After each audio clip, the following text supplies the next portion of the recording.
Hello everyone, welcome back to my channel. My name is Zaki and today we're doing another video talking about, this time round, the next agent coming to Valorant and the teasers that we have seen today, because we've seen a teaser today from the Play Valorant account. They've shared it across all their regional accounts, across all their socials, Instagram, Facebook I believe, and Twitter definitely.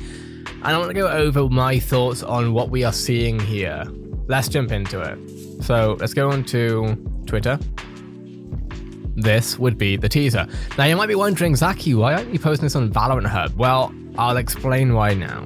The reason why I'm not posting this on Valorant Hub is simply because I don't feel like this is even enough to excite people. Let me explain. What we're seeing here is a radar. And that's awesome, right? We're seeing some sort of radar, it looks like at least. There's a background texture behind it, which we have seen from the night market, some teasers that I posted, etc. So this has, in 3 hours, 46 likes. Now, the main one on Play Valorant, so not the regional account, this has 11,000 in 4 hours. So let's just quickly 11,000 divided by 4. So we're looking at roughly 2,750 likes per hour. Okay. So from there, where do we go? What I'm trying to get at is that, likelihood is that we're going to be seeing Deadeye come November 2nd. That's not a leak, that is the information that we have known for time and that I have repeated on Valorant Hub a number of times. So that's not anything new, even if it's new to you. If it's the first time you heard it, then that's great. I'm glad that we could establish that. What I'm concerned about right now is that we are 5 days roughly. Well, let's actually double check that. We are 1, 2, 3, 4, 5, 6, 7, 8. We're 8 days away from Deadeye's supposed release.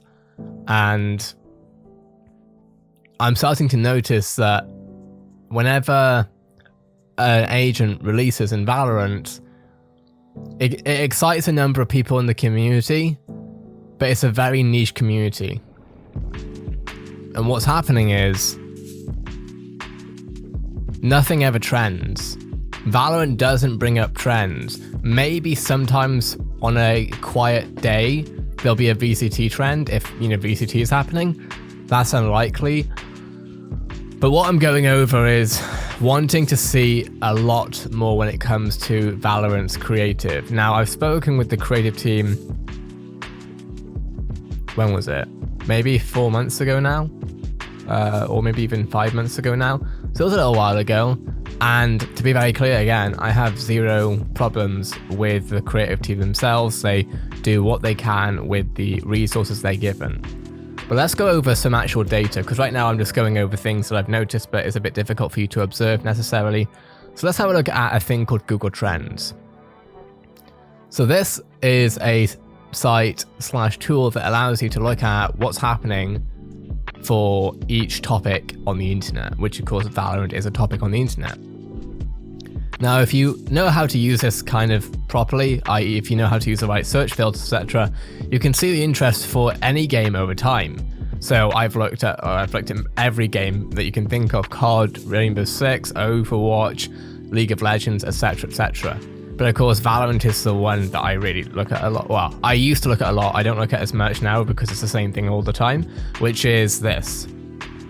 Let's have a look at this, because this is something that people are really not paying attention to, but they will. And eventually I'm probably going to make a video talking about, is Valorant dying or something like that, just because, So the first spike we saw was March 1st, 2020. This was before Valorant came out. This was before it had I think this was before it was actually properly even announced, because as you can see, this is the first spike, and this was around Twitch beta drops right here. Can I zoom in a little bit? So this is Twitch beta drops. Then this is the actual release, which is June 2nd, That is exactly when Valorant released. And so you can see that essentially this was the peak performance for Valorant, hence why you can see the 100. So they don't say like number of searches over time, it just shows interest over time. And if we click on this, it says numbers represent search interest relative to the highest point on the chart for the given region and time. A value of 100 is the peak popularity for the term. A value of 50 means the term is half as popular. A score of 0 means there was not enough data for this term, which essentially means if it's 0, there is not enough people searching for it to even show up anymore. So the peak that we've seen was back in, and we're going to be going over this in more videos by the way, but the peak we saw was back in like April-ish. Then we saw 3 down from 100, which was 97 on the release. And since then, the graph shows for itself. We're looking at September in the 20s, in the low 20s in October, in the low 20s in November to December, still in the mid to late 20s now, going up towards January. Then we're looking at the 30s and the 20s, and now we're going up towards the 40s, finally. Remember, 40 is 40% of the initial interest. And now where we are is 33. So the interest for this game has gone down to 33% of what we saw at launch. And what we saw at launch, it was really good, but it also wasn't the biggest game in the world even at that point. It was just a hype period. Now, the last time we saw a big peak that actually took us above 50, all the way to 59 in fact, was May 30, June 5th. So I went ahead and typed in Valorant. Excuse me not using non-caps, I always use caps, I don't know why I didn't do it that time. So what happened during this week, because I've shortened the time period down to 30th of May, 5th of June 2021, which is exactly, as you can see, when this spike happened. So for one, a lore cinematic happened.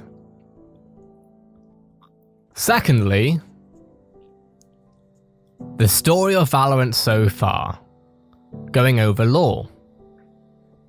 And then thirdly, we were looking at the announcement of mobile. So all the things that I've spoken about on Valorant Hub, which maybe I haven't made it clear enough, so this is why I'm doing it in this video. The things that Valorant needs to see in order to get even past 50% is simply talking about lore and accessibility to new platforms. Now, I know people think that mobile and console is a bad idea in some way, shape or form. If mobile and console don't happen and this game continues the way it is, I don't know how much I need to show you this graph to show you what this actually means for the game. I don't know what the data's here, right? So what I'm getting at is I really hope that Act 3 for 1, pardon me, I hope that Act 3 for 1 is a lot better than everything else we've seen so far for episode 3. What I mean by better, let's clarify that. More content. Volume of content is incredibly important. Without volume of content, the game stays in the same place for the entire time. The reason why Fortnite has done so well is not just because of the game's innovation from a tech point of view where they're able to update content so often, it's because of the marketing as well. Marketing is incredibly important to any product, no matter how bad or good the product is. And I'm not saying Valorant's bad or good, I'm just saying, objectively, it doesn't matter. What matters is marketing. It matters to get people excited to play a game just because they've seen a trailer. And that does happen. In fact, that's exactly what happened with Valorant to start with, because when marketing was at an all-time high, this was what happened. This was marketing at an all-time high because they literally had the streamers, all the biggest streamers playing the game, because marketing was at an all-time high. Then we had the cinematic trailers, and people already jumped ship from from CS and Rainbow Six and Overwatch to Valorant because of the marketing.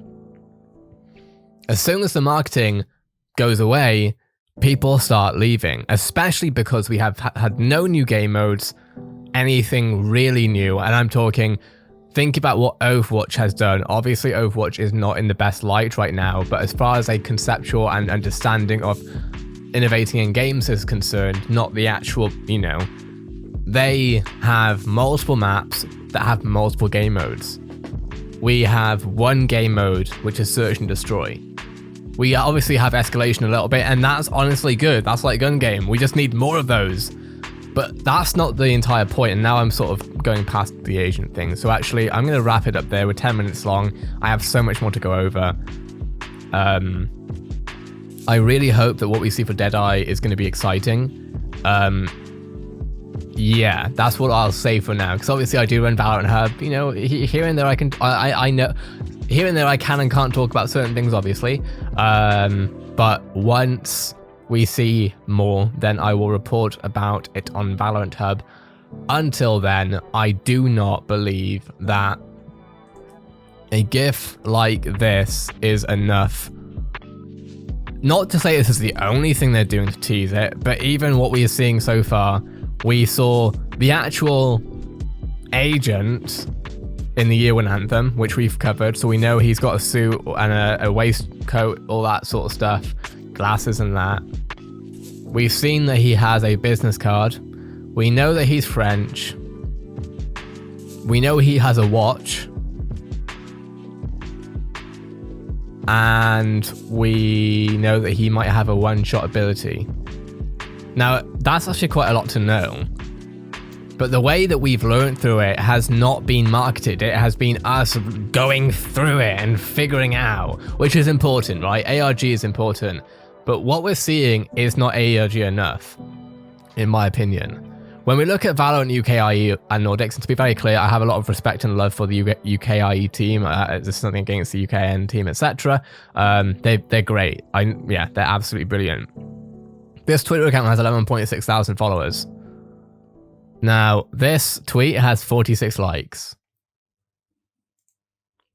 I know for a fact that Valorant Hub has less than 9,000 followers, so 2,000 followers less. Now, I think actually this is probably a little bit slow. Maybe I need to refresh it because I know it has more. 68 likes. 52. Now, the point that I'm getting at here is not to trash on Valorant UKN or anything like that. I love the team as far as like they're awesome. They do what they can with what they're given, but marketing definitely needs to wake up with this. I was looking at Sombra's release for Overwatch, which if you weren't there, you wouldn't know. But that was trending. People were hyped. People were incredibly excited because Sombra had a really good ARG involved. It took longer than people wanted to, but honestly, that's a better problem than what Valorant has. Sombra's ARG started roughly about 6 months into Overwatch's launch. We are a year and a half into Valorant's launch, and we are still begging for some lore. So, this is nothing about the creative team, even though obviously the creative team are responsible for lore and stuff. The fact is that you can only do so much if you have resources. In my opinion, Riot needs to look at Valorant and decide what they want to do with it, because I know they care about League, and I know where their resources are going, and they need to figure it out, in my opinion. Having said that, this isn't a very exciting video. I do apologize, but we're going to be going more over this sort of stuff. If I made this video on Valorant Hub, people would just go after me, etc. And I think that's because Valorant Hub is a news brand, not an opinion piece brand.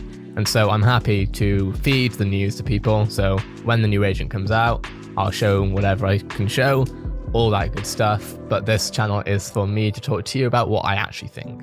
That being said, if this video was interesting and helpful to you in any way, shape, or form, a like is so much appreciated. And if you would like to be kept totally happening in this topic every single day, most on today, this is my channel, and I get everything on every single day. So if you want to be anything happening, hit that subscribe button and keep notifications on. Have a great day, everyone. I'll see you in the next Valorant video.